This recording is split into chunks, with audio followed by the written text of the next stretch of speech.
Hey everybody, thought I'd bring you a little bit of a conversation. Jim and I are going to share with you about our 8 months or so that we've now lived off grid. So I guess we'd start with what has been some of our favorite things about living off grid. And from my point of view, it's been the lack of bills. We don't have to worry about getting the electric bill paid on time, the water bill. That stuff is totally gone. There's no mortgage company to be dealing with. We're pretty much debt free, so it's just a matter of living within the income that we have coming in for the time being until we can increase that. And we are putting some things in motion to change all that a little bit. And being able to have the animals that we have. Being able to have my chickens, my guineas, my goats. One of my favorite things is seeing the dogs run and play in the morning, because they've got the room to do it where they didn't at the other house. So having all the property around us has been an absolute blessing. Now let's get Jim's opinion. What does he think? What are some of your favorite things about being off grid, Jim? No close neighbors. I hated the fact that I could just about reach out a window and touch my neighbor's house. You don't have to worry about their activities bothering you or your activities bothering them. That's probably the biggest thing. So the bills, that's a plus. It's easier to live within your means if you don't have the constant utilities to keep up on. Okay. Now, what are some of the least things you like about living off grid? Oh, it's definitely harder. I mean, there's work that has to be done, and there's no real putting it off because it's got to be done. Like the firewood? The firewood, we had that manual log splitter. That was hard to split the wood with that. It was easier than splitting it with an axe, which is what I'm down to now since the log splitter whipped out on us. But I mean, no matter how tired you are, the animals still, the animals you got outside still have to be taken care of and stuff. So yes, there's work that has to be done. But I mean, and being off grid is not for wimps. If you're a wimp and you rather go to the grocery store to get whatever you want, or have your bills maxed out and your credit cards and all this kind of thing, then go for it. But it's not for us. Okay. One of my, I guess, issues with living off grid is if you don't have your infrastructure in place, life is a lot harder, guys. A lot harder. And where I'm coming from right now is the cold kind of caught us by surprise. And we have been bathing in an outdoor shower, so it was convenient, it was handy. We added a water heater to that, which made it really comfortable as it cooled down. But we thought we had another month or so before we needed an indoor shower. Well, come to find out, we need an indoor shower now. I mean, it's been down to the low 30s. I don't know that it's gotten below 30, but being able to bathe has gotten super difficult. We work all day, and it'd be real nice just to hop in a shower and get a hot shower at night. But the outdoor shower is definitely not warm enough to use, and we're currently building our indoor shower. So we definitely have some issues in that area. And being a woman, we want to be cleaner than some guys anyway. Jim really likes to be clean as well, so that's never been an issue. I'm trying to think of some of the other things. You know, it's like Jim said, no matter how you feel, when you have a homestead with livestock, you have to get up, you have to get out there and take care of them, even in the wet, rainy, freezing cold temperatures. Those animals are depending on you, so you have to get out and take care of them. That's where we get our hay from, right there. He's pretty local to us. Trying to think of something else I don't like about living off grid. There's really not much for me. We learned after I lost my last job to live pretty basic, and by coming up here the last 5 years and spending extended period of times up here off grid and in a tent has really taught me to be more appreciative of having a cabin with heat and the ability to heat water up so that we can bathe. So that's one of the things I'm finding that I'm more appreciative of. You gotta have things in place. Yeah, infrastructure. Like we have solar and we have batteries. Now we don't have enough batteries because we've learned that the hard way. Over the last week or so, we had 3 or 4 days in a row of almost no sun at all. And when the batteries can't charge during the day, they don't make it through the night. And you know, when you dip down below, you know, halfway on your batteries, or you know, heaven forbid, down to the 20%, 30% of your batteries, you start running your batteries real fast. So, which we may have done. With deep cycle batteries, you can do that a few times, but you limit their lifespan by doing that. And you really need to have as much as you can afford to do in place. Yep. And be able to go not just a day or two without the sun, but in our case, 3 or 4 days. It would have been nice to have had a charger that would, you know, run off of the generator to help charge the batteries.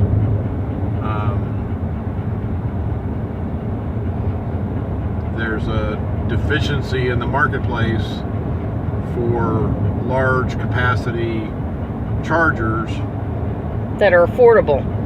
They're affordable. They don't have very many large capacity chargers in the first place, and the ones that they have are 4 or 5 times what a really good 12-volt charger is. So when you're running a battery bank that's 48 volt because it's easier to run the wire and all this kind of stuff, it's hard to find a charge controller, or not a charge controller, an external battery charger to be able to top them off on not sunny days. Yep. All right, I'm gonna pause the video right now because we're picking up my prescriptions at CVS. Okay, we're back, and we're talking about our experiences and our thoughts and stuff from living off grid. Almost, I think we're about 8 months right now. Have we suffered for not having electricity brought in by an electric company? I would say absolutely not. We have had more electricity than what we really need. Our problem would be storage. We need more battery storage. So that's something we're going to be building on right here in the next couple months, so that we can run things after dark. And right now we only run a few lights, which is, you know, pretty much all we need. But if we want to watch TV or something, that's where we get very limited. Now, could we get a more energy efficient TV? I don't know. We'd have to do some research on that. but we'll have to cross that bridge if we get to the point where we want to watch TV more. Now, that's something to talk about. You know, when we lived in the house, a regular neighborhood with all the amenities, we watched a ton of TV. And I think it was more from boredom than from anything else, because now that we're off grid, we find so much other stuff that keeps us occupied. I mean, we go almost from 7 o'clock in the morning till dark most days. Granted, we have projects we're trying to get done, like the bathroom and stuff, but we definitely seem to stay busier, and we don't miss the TV at all. So that's one thing. Jim, what is your thoughts on the TV? You're actually more of a TV watcher than I am. Have you missed it? Is it something you found you can do without more? What's your thoughts?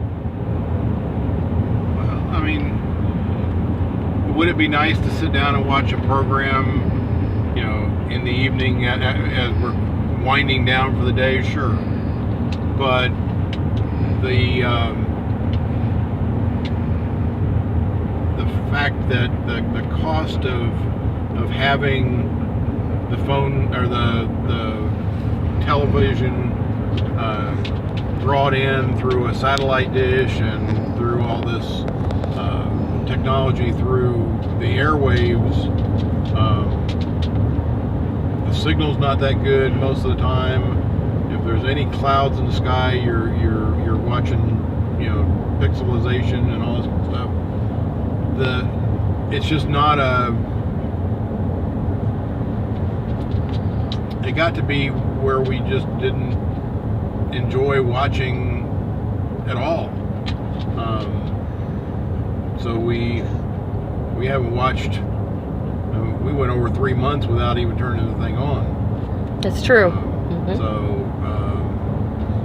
and right after we got it put in, we watched some programs, but it just got old to mess with it and everything, and it wasn't worth it. It was. We found that we didn't need to watch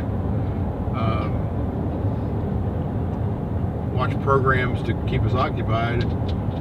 We had other things that were constantly, you know, needing attention anyway. So we've spent a lot of time online. We do have internet through a satellite dish, and we do have satellite TV, but we've spent a lot of time researching so that we can get better at what we're doing, or we can add another skill set to what we're doing. So that's one of the things we have done a lot of research in the last 6 to 8 months. Yeah, we're doing a lot more of the YouTube videos and you know, the shopping for what we're going to need. Online shopping. So we know, you know, what it is, where it is, what's the best one to get, that sort of thing. The most efficient at what it does for the best price. So there's a lot of research going on there, as opposed to just going out and getting something and a week later it breaking and not knowing what to do about it. You know, now we're realizing, okay, we need to do some background checking for things before we go out and buy them. That's true. Now, some of the things, I'm trying to give him a break off the camera because he's not a person who likes to be filmed hardly ever, but he's agreed to do this with me. Some of the things that we found to be vitally important is your infrastructure. Now, we had 5 years before we actually physically moved to the property that we owned the property and we built infrastructure. And when I'm saying infrastructure, we had the cabin all dried in and roofed in before we moved into it. We had some insulation done. We had our chicken coop built, and we had a dog kennel around that. So that was done. I'm trying to think of some of the other infrastructure. We had our driveway put in. We had our rain catchment system, which is our main water system right now. We had that all set up before we got up here. Anything else you can think of? The solar, we had the solar panels. We had bought them. Yep. and they were delivered to our other house. Yeah, they had them delivered to our other house. We had to truck them up here. But they were just basically in a shed until we actually, right before we moved up here. We set them up. We set them up, yeah. Yep. But, you know, things like that. We had slowly bought batteries and basically stored them until we wired them into the solar system. So, I mean, I think we were just a few weeks from moving in to the place before we had the charge controller to even charge the batteries. Otherwise, the batteries were just sitting there on the floor, waiting to be hooked up. So, and of course, with lead acid batteries, it's best to have the full size battery bank all at one time. So it's better to to have them just sitting and waiting to be used before, And we had a 12-volt system set up, and we had the batteries hooked up to 12 volt for a while before we hooked up the 48-volt system. So. And what we'll probably do, I know a lot of people are interested in learning about solar.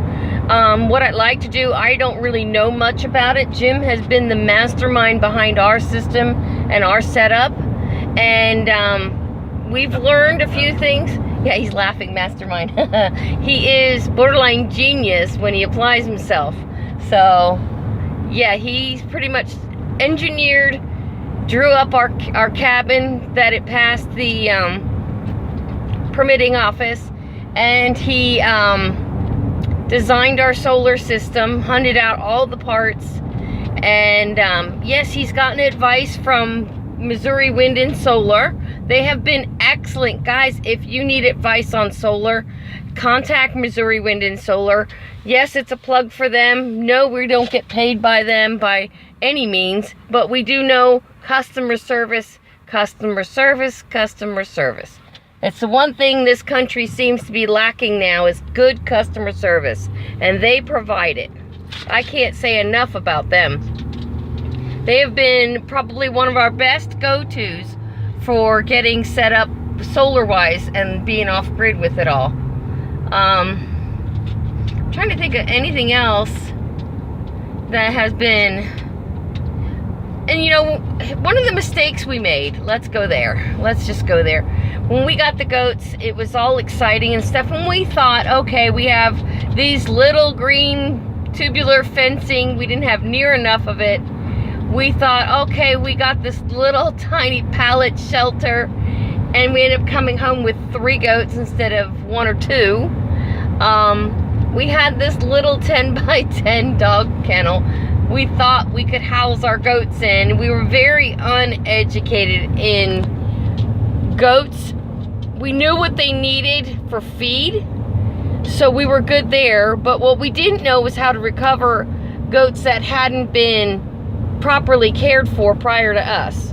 So through Rose at Wholesome Roots, she advised me on some feed ideas that really helped get my goats some weight on them, as well as once they got healthy goat minerals and stuff like that in their system, even their coats changed. You can actually see the video when we first brought them home to where they look now.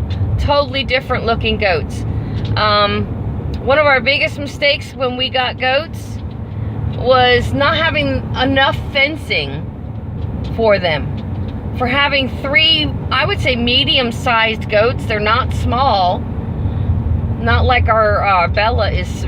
Bella I would consider small. But the other 3, the first 3 we got, are not what I consider small.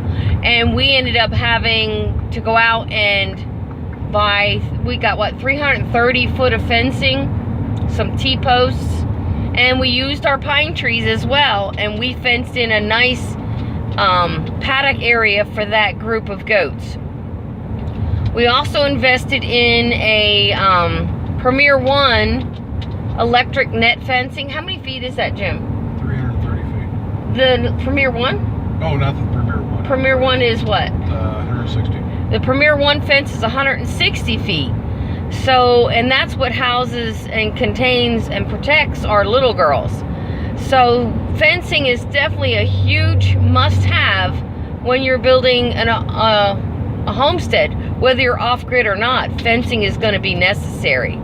And one of our concerns right now is we do have a neighbor who bought the property next to us, a 29-acre property, and we believe it's his dogs because they seem to be hanging around the front of his property. And we believe at night they're starting to work their way onto our property. So we're getting very concerned that we're going to have a problem there. Fencing goes a long way to keep those kind of problems away from your livestock. Trying to think of anything else. You have anything to say about the fencing and stuff? He installed the fencing, there's got to be a better way than the way I did it, because I literally strained my back every single day. The whole week I put that fence up. 330 feet of 6-inch diameter or 6-inch spacing square twisted wire fence. Heavy, awkward. There's got to be a better way. I just don't know it yet. Yeah, and we're talking about fencing in about 3 or 4 acres, so we're dreading that. Yeah, I mean, I had a 2-wheel dolly that I used for part of that to get around trees and stuff. And since we broke that, and now that's broken, so it actually rusted out. Yeah, it was my dad's old one. It didn't last very long. But anyway, yeah, there's got to be a better way to manhandle that stuff. I know people use